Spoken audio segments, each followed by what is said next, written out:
Well. Welcome back, my dear friend. This is another episode, a very great day, a good Saturday to you, wherever you are hearing the sound of my voice. I am really enjoying my Saturday, and I believe you are also having a good time this very hour.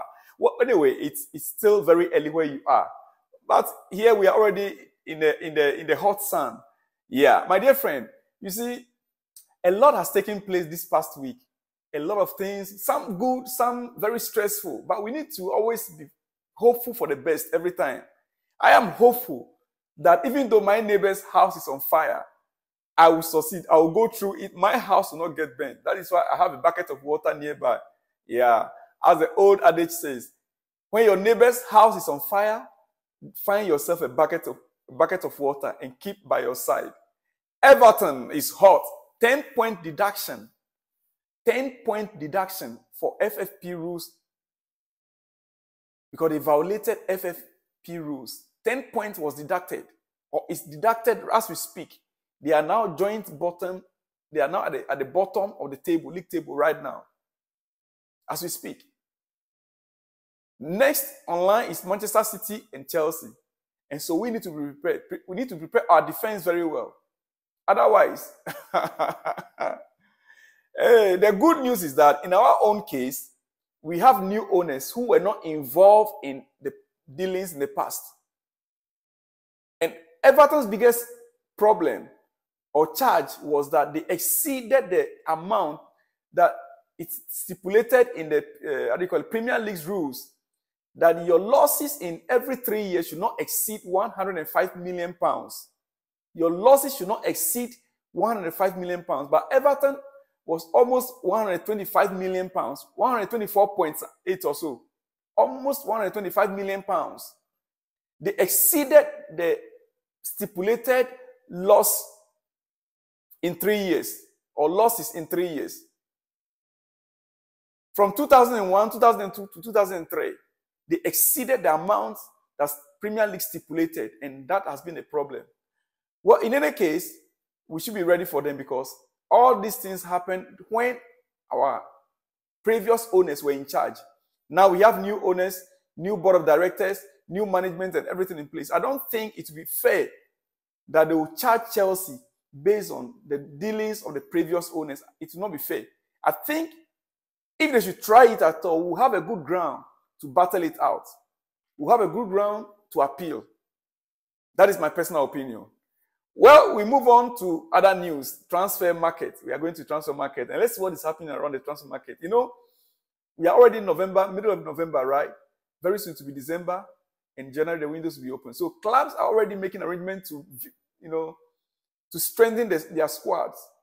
Now, AC Milan have added Badiashelle to the list of centre-backs targets for the January transfer window. But who said we want to sell him? So we just AC Milan. Well, they have added Badiashelle to the list of centre backs targets for the January transfer window. I don't think we are willing or we're going to sell Badiashelle because we need him at our defense. Very thick, tall young man, giant at the defense there. We are not going to sell. AC Milan, we are not going to sell. We are not going to sell. People should get it right from me. We are not going to sell. All right. There were concerns that Harry Maguire losing the armband would disrupt Manchester United dressing room. But he has handled the decision very well. There were fears when the armband was taken for Harry Maguire, the captaincy. There were fears that it would destabilize the dressing room. But the player himself stood ground and did not try to do anything nasty that would destabilize the dressing room. Rather, he was being supportive. Listen, even though he is no longer the captain, he played a role in trying to convince Jadon Sancho to apologize to Erik ten Hag. What a player. He holds no grudge against anyone. He holds no grudge against the coach for taking the armband from him. For him, he is there as a professional to play his football. He is determined to redeem his name. He is determined to play. He loved the club, Manchester United. That's why he refused to join West Ham. He refused last time. He refused to join them. He said he's going to fight for his position and he will win his position back. Right now as we speak, the last 2-3 games, he has gotten his position back. And he did not destabilize the dressing room just because the armband was taken away from him. What a player. What a player. As you can see him there with Jordan Sancho. What a player that he is.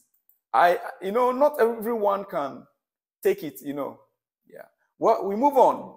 Jota will be allowed to leave Al Ittihad on loan in January by new boss Marcelo Gallardo, with the winger said to be regretting his £25 million switch from Celtic. Jota going to Al Ittihad. Someone like me, I was really surprised. He's such a young guy. Now he's regretted it. And he's demanding to go back in January. Now, he said he'll be given the opportunity to go on loan. But the new boss, new manager is in charge. The winger is said to be regretting his 25 million switch from Celtic. So, many players, they will arrive there because of the money, but they will regret it. But let me tell you, one player, who, even upon looking at the money face to face, he decided not to go. He made a decision not to go to Saudi Arabia. And that man is who? Eden Hazard. According to Obi Mikel on his podcast, he said Eden Hazard had offers to go to Saudi Arabia. But he said, I have a lot of money right now. I don't need the money. They will give me 1 million M a week.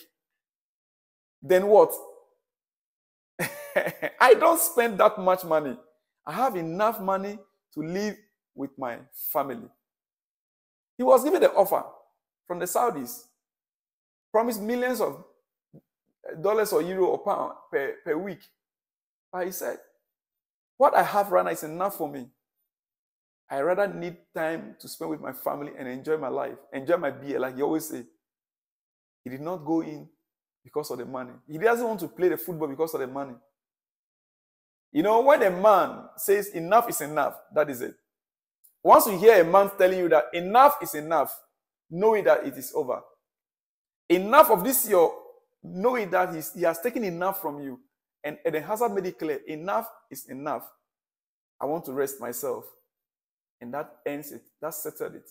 He's not looking at the money with the Saudis. I like such people who can stand by their word. I like it. Well, right now, personally, I want you to understand very clearly. Chelsea, we are on board and we are going somewhere. We are on board and we are going somewhere. Nkunku update. Nkunku update for you. I believe you are expecting it. You were expecting it, right? Okay, following Pochettino's Nkunku update, the Frenchman has spent the international break thus far, teasing his return to action and celebrating his 26th birthday. In recognition of the latter, the former RB Leipzig star took to X, formerly Twitter. He said, "Thank you all for your messages, praying emoji, birthday cake emoji, big love heart, red love heart, see you soon with fingers crossed emoji, red balloon emoji." A message that came just 2 days after posting an hourglass on the same platform. Dear friend, Nkunku is ready for Newcastle game. That is all I can tell you now. I'll bring you more on that in my next episode. Watch out for it because it's going to be exclusive. I'll see you when you see me. Be good and remember it's bet winner. Use my promo code TIM1979, TIM1979 and win big. I'll see you when you see me. Shalom and peace.